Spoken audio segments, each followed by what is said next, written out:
first question, back right. Steph, Dan Winke with the Los Angeles Times. Congratulations on MVP. You worked with the format of this game, trying to figure out ways to improve the competitiveness. I guess, having experienced it, what did you make of it? And that maybe even to pull back bigger picture, like what should it be in a perfect world? Like what should the competition level be for this game to be at its best? I mean, I did have some input and a lot of conversations with Adam and the rest of the leadership on where we were last year. We needed to change, needed some new life, new juice in the game, something kind of unexpected. What that answer was is collaborative effort to, I think, one, condense the amount of time you're actually playing so that it gives us more clarity on, like, all right, so we can raise our level of competition and keep it fun for everybody. I think that was a big part of it. Obviously, a lot of conversation around the fourth team and the Rising Stars, and the All-Star experience on Sunday is very sacred, and you have to work your way into that. But I think it was a good step in the right direction to reinvigorate the game in some way, and then you tinker with it again next year and see, what changes you can make. I don't want to compare it to any other era because the world has changed, life is different, the way people consume basketball is different. So it's not going to look like it used to, but it can still be fun for everybody. And I think I had fun. Our team had fun. That's kind of all that matters. On your left, third row, Ann. Hey, Steph, Ann Killian, San Francisco Chronicle. You've had a pretty intense first half of the season. You had a very intense weekend with, I've seen your schedule, pretty crazy. I'm just wondering, what was the highlight? What's your level of exhaustion, and what do you plan to do for the next couple of days when you finally get a little time off? The hosting experience was unbelievable. I'm not going to complain about being tired or exhausted. This is an honor and a blessing to be able to celebrate and share this beautiful Bay Area that's been a part of my life for the last 16 years, and the basketball history and culture that's here, and the amazing fans that are here, and the impact that the game being here has had on both cities. So it was awesome from start to finish. And I mean, the highlight is obviously the game. That's what everybody's looking forward to, but brought a lot of my people together that have helped me along the way or been a part of the journey, and I got to kind of reflect a little bit, and I'm excited to get back to work next week. I'll definitely get away and take a little catch up on some sleep, but everything kind of went exactly as it should, and it's a 10 out of 10 experience for sure hosting the game here. Dave, over here on the second row. Steph, Dave McBenamin, ESPN. You won one of those trophies in Cleveland a few years back, scored a bunch of points, hit a bunch of threes, a traditional game format. There might not have been like a obvious MVP choice today, but you kind of get it going in that finale. What was that run like for you? You hit the half-court shot, and then it looked like your teammates started looking for you. Yeah, it was one of those kind of little flurries, just having fun. The half-court shot, I was trying to find an opportunity. I was going to take one at some point. Jokic was picking me up at half court, which is hilarious. He forced it wasn't even an 8 seconds, it was like a 12-second violation. But, like, again, stories kind of write themselves, just having a moment where you get the crowd into it and do what I love doing on the floor. The format doesn't allow for, like, a strong storyline to build, which is all right because there was also other things going on during the game that were important as well, like paying homage and giving honor to Kenny, Shaq, Chuck, and Ernie for them representing the game of basketball in their way for 3 decades, and felt like the game kind of got in the way a little bit, which was different, but we could keep the fun going, keep the intensity going, and end up with a trophy was pretty cool. Back left on the aisle, Tim. Yes, Steph, Tim Kawakami, San Francisco Standard. Did you, whether it was the format or because you're the guy here or the crowd's cheering for you, did you feel pressure to actually win this? And did you feel the competitive level? Did you talk to the other guys, say, let's show a little bit more competitive energy than we have maybe in recent years? Yes and no. Like, I was just riding high on energy this whole weekend because it's here, and you want the product to be at a level that, again, is fun for us as players. You feel a little bit of energy in the crowd and know everybody who's watching on TV is tuning in for a reason. You want to give them a show. I kind of feel like that all the time, but I had some other guys, Kyrie yesterday at practice, when we came in, right before we took the floor, he's like, yo, we playing this year? And I was like, yeah. He's like, all right. And you saw him, he was guarding Donovan Mitchell, physical, he was, short spurts playing, keeping the intensity going and all that. And so that it all mattered. And everybody was professional tonight, everybody showed up, did their job, and did right by the game. And like I said, it's a good step in the right direction, I feel like. 6th row on the right. Hey Steph, out in for open court. I'm kind of curious to know, because you said you also kind of were looking for the half-court shot. Now we had with you and Dame one of the greatest shooters in one team. So I was wondering, do you kind of also think about, I want to take a shot, and also that Dame gets his maybe 3 shots, and do you kind of think about that you both of, or is it just you go for it?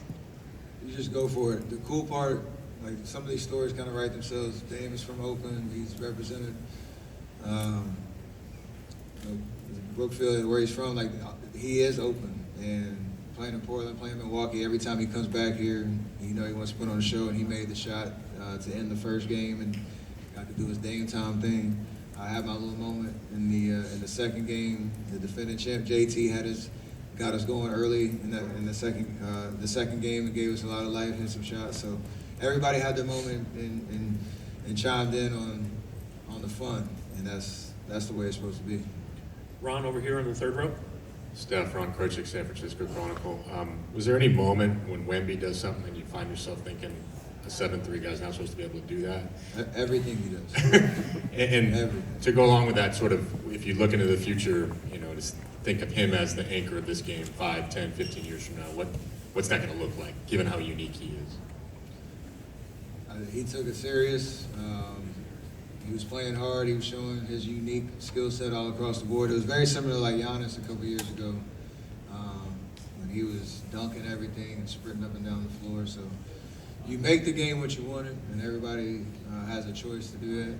And I like it being in the hands of guys like Wemby who talk the right talk and show up the right way and understand what this is about. In the back, towards the center. Lauren Jones, Mojo Media. 2 quick ones. The first is, why was it important for you guys to include Oracle and just to pay homage to have some of the events there this weekend? And second is, of the young All-Stars that you played with, who excites you the most about leaving this game in good hands? I mean, if you've been a part of our journey and understood the highs and the lows of everything we've experienced as the Golden State Warrior franchise, Oracle is front and center as the symbol of that.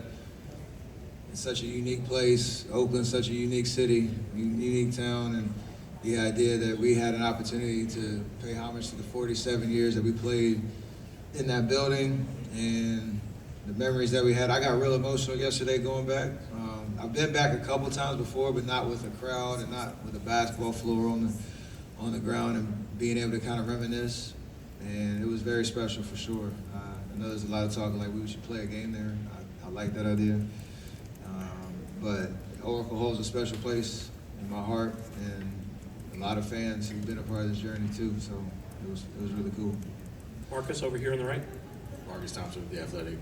Steph, you, as someone who's so invested in Oakland children, what do you like about Dame's story, being somebody who, matriculated from that into what he's become? Just his level of pride and passion and understanding. He has a huge story to tell when he comes back. Yesterday he was talking about some of the gems he dropped at his school that he went and visited. And you can tell he's just about inspiring people and being real with them about what life throws at you and how to get through it, and being authentically yourself. I know he gave some wisdom yesterday in the press conference about what he would have told his younger self about listening more. All that stuff is impactful and it matters, and he's as real as they come in that respect. To the point where they don't even say he wears number 0, he wears the letter O. Like that's real. Towards the middle on the left. Steph, Jan from World Journal, so congratulations. So you have so many big moments in your career. So where does this MVP rank for you? I don't know. This is just a special weekend all the way around.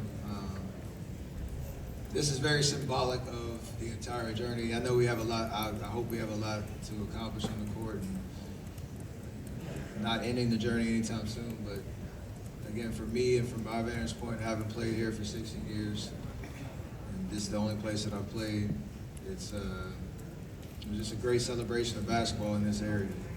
And this is pretty cool to have too. Right over here on the front row. Hi, Steph. Tristy Rodriguez, NBC Sports Bay Area. First off, congrats on MVP. So this is my first All-Star experience, and I got the easy job because I went around talking to players and asked them to speak about you and your impact on the game. What does it mean to just knowing your basketball journey from where you started, 16 seasons in the league now? What is it like to have that league-wide respect from your peers? That's the most important thing. Fans, your media's opinion is important. The fans' opinion is important, but your counterparts and your colleagues who understand the sacrifice it takes to do what we do at a high level, the longevity of it, the way you handle yourself, the impact that you had. I appreciate anytime somebody tells me what them watching me play basketball has done for them in some sort of way. So I don't ever take any of that for granted. And it does mean you're getting old when you start to flip it on. I remember watching you when you were doing such and such, and I was in middle school. I love hearing those type of stories. All the way in the back. Steph Chris Alvarez, ABC7. I'm curious now that this is over, now you get ready for the second half, just your energy level based on the trade and where your team's at about making this push and making a run in the playoffs. I'm excited. I got Draymond on the telecast, guaranteeing we're winning the championship. I love expectations and having something to play for, so he's lighting the fire for sure. But all jokes aside, I think we finished the last 4 games 3-1, and we have a lot to figure out still. And I think 27 games or so left to make a push. All we want is just to get into a playoff series and have a fighting chance to be a tough out against anybody in the West, and we have a good opportunity in front of us to do that. So I'm looking forward to the challenge, and it's basically a playoff game every single night, and that usually brings the best out of you. Second row, right in the center. Steph, you surprisingly only have 11 All-Star games to your name. With LeBron having 21... Dang, your expectations are insane. Does that play on your mind, though? Do you want to play longer to accumulate more All-Star caps in your illustrious career? Every year you get acknowledged in this way is important. I get Bron's got, 21 or something? Katie's got like 16, probably, 15, something like that. It's wild to think about where I came from. That is something that you're like. I know it's great. I'm surprised you only have. I haven't heard only 11 in my entire life. I appreciate that. Sorry. On the front, on your left. Steph, how you doing? Kevin Williams, Maroon Tiger, Morehouse College. You've been a strong advocate for HBCUs, including funding golf programs. How do you feel seeing the league amplify HBCU voices during this All-Star weekend? The HBCU Classic is a great part of the weekend.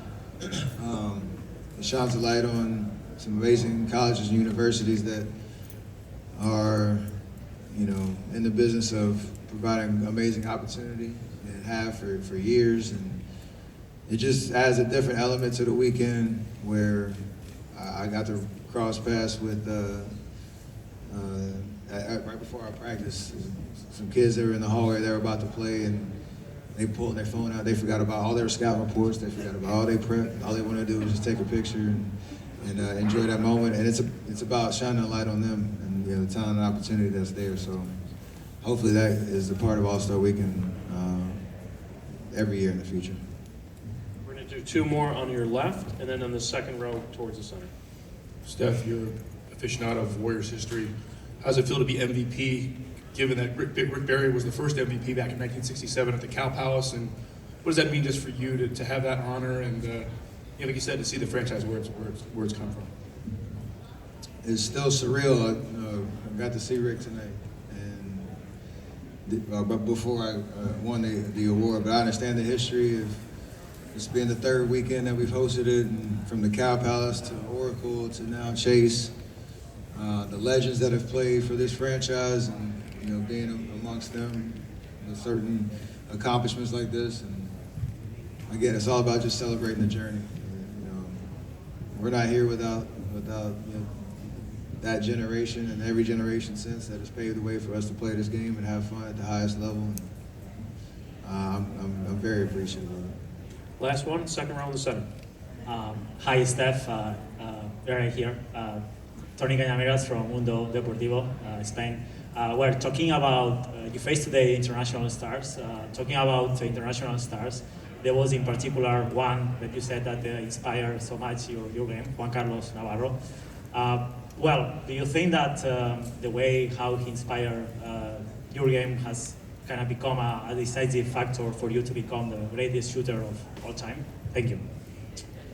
Every athlete that I got to see shoot the ball at a very high level, Juan Carlos being a very unique one. I hit a one-legged three today, and that's what he used to do. So I emulated that pretty nicely tonight. Shout out to him. Have you ever talked to him about shooting or?